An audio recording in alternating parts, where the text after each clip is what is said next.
Here's how things looked at the Adam, border as Title 42 ended. You will cover. We've been out here just about every day, either my team or I here, watching the humanitarian crisis unfold here. You can see the people on the other side of this fence that we've personally heard and seen some of the stories they've shared with us. Some of them literally so hungry they've had to eat leaves. All of them relying on volunteers and aid workers to bring them food, water, some cases clothing, diapers, feminine products. I've been speaking to some of these migrants. They say, I just spoke to a few of them that came from Colombia. They traveled 3 days just to get here. A lot of them asking us to charge their phones for them. That is their access to the outside world and to the asylum process. So as we are coming towards the end of Title 42 here, literally within the next couple hours, what does it all mean? We're going to get to ABC 10 News reporter Austin Grabish for that story. This woman's face illustrates what words alone cannot. There is a feeling of unease tonight as crowds grow between these border walls with just hours before Title 42 is set to expire. Comida. No comida. Migrants tell us they're hungry. Some have been here for days, others just a matter of hours. Volunteers from San Diego are starting to step up to answer the pleas for migrants. They are giving out rice today, and I've been here for almost 2 weeks and can tell you this is the first time I've seen migrants being given a hot meal. I saw it on the news and I couldn't just sit on my couch. Denise McEwen is handing out garbage bags and other supplies. I mean, they have one toilet. It's been here for I don't know how long and it's full, and so these people can't even use the bathroom, and it's inhumane. The national standards for how people should be treated are not being recognized or met at this point. Nonprofits like the International Rescue Committee are ramping up resources being sent to the border. Maria Silva tells me it's not just food and water that migrants need, it's accurate information. I think there's lots of confusion. The uplifting of Title 42 provides the opportunity for smugglers and other non-government actors to unfortunately exploit the populations that we serve. Immigration experts say the end of Title 42 will actually make it harder for many asylum seekers. We want to make sure that people are informed as they are embarking in very dangerous journeys. Austin Grabish joining us now. Austin, as we come to the end of Title 42 here, I want you to tell our viewers some of these harrowing stories you've heard, people jumping over fences, even you've seen some people having to be taken away in ambulances. Yeah, you know what really stood out to me, Wale, was when I was talking to Falk Ambulance on the phone today, and I was trying to get some insight into the rescues that have been happening, because we've been seeing ambulances and fire trucks when we come here in the morning. And what I'm told is that to get over that first wall, we're in front of the second wall here, people have to go up on a ladder, they pay a coyote, and a pregnant woman has fallen from there. Other people have been dehydrated, and babies have been suffering from heat exhaustion. So, obviously a desperate situation behind this wall, but to just get over it, the steps that people have taken has just been, shocking and quite harrowing. I mean, I've never seen anything like this. Yeah, as a journalist, this is one of the saddest scenes we have to cover. You mentioned pregnant women. We're seeing more and more kids out here. It is a very, very sad situation. Austin, thank you so much. And some migrants have actually already been released to shelters in San Diego County for that part of the story. Let's get out to ABC 10 News reporter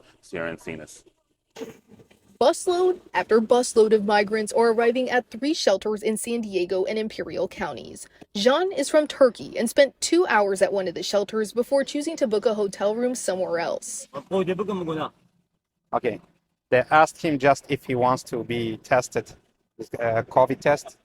He said no. The governor's Office of Emergency Services says it provides basic care services for the migrants, such as COVID testing, offers them resources like clothing, and sets them up with transportation to their next destination. This is a video ABC 10 News obtained of what one of the rooms inside looks like. Cots for a stay that officials say is usually no more than 2 days. Mostly males would be sheltered together like that. And then there are, rooms for people who are either need to be isolated, they're socially vulnerable, as well as family. The shelter has been operational since 2019. It saw its busiest day ever on the eve of Title 42's expiration, with 1,100 people filling their shelters. The shelters usually only see about 800 migrants per day. Staff expect to be even busier with the influx of asylum seekers from all over the world arriving, like Jean. We had a big discrimination in Turkey since they are Kurdish. And they say for no reason you might get beaten by police or by racist groups in Turkey. He arrived at the San Diego border 5 days ago.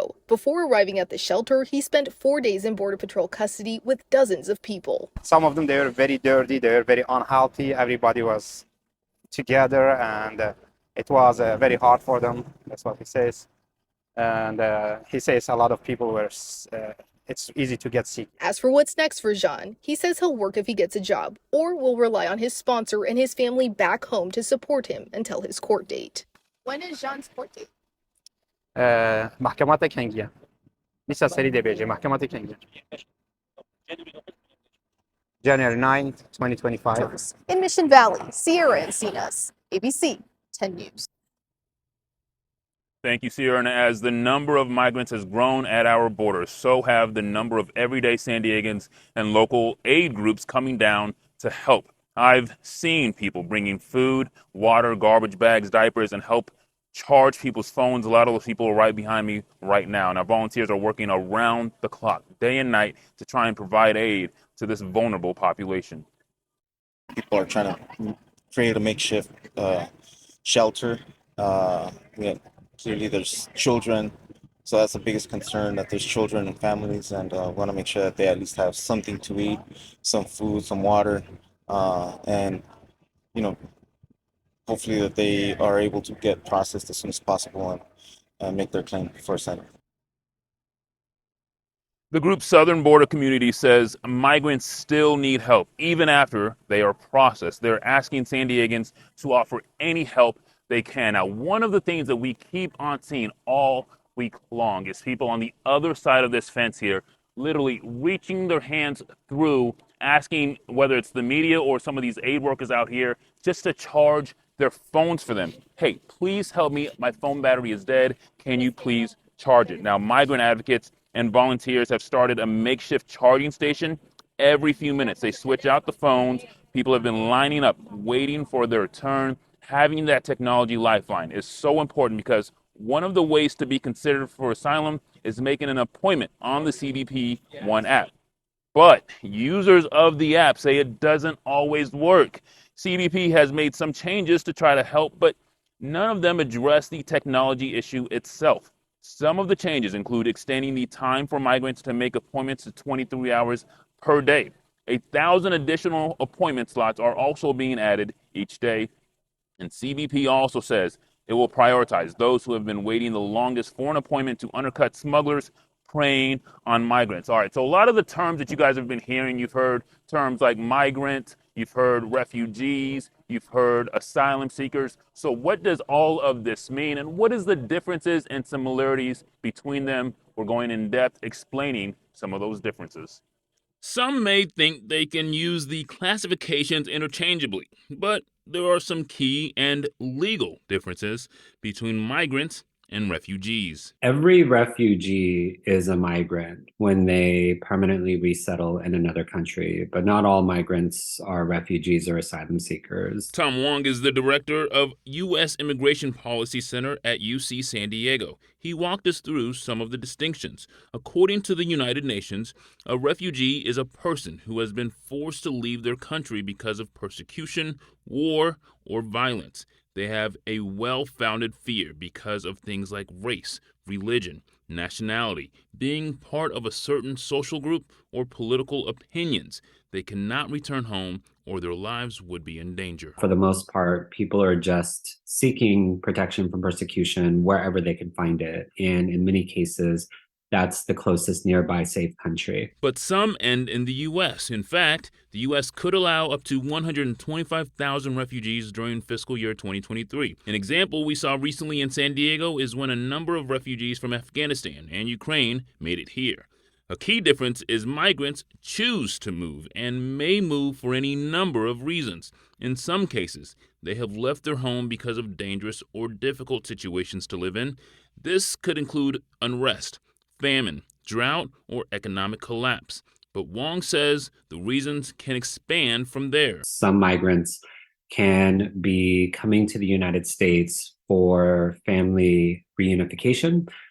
Some migrants might be coming to the United States for economic reasons. and others might be coming for humanitarian reasons. And then there are asylum seekers who have left their country seeking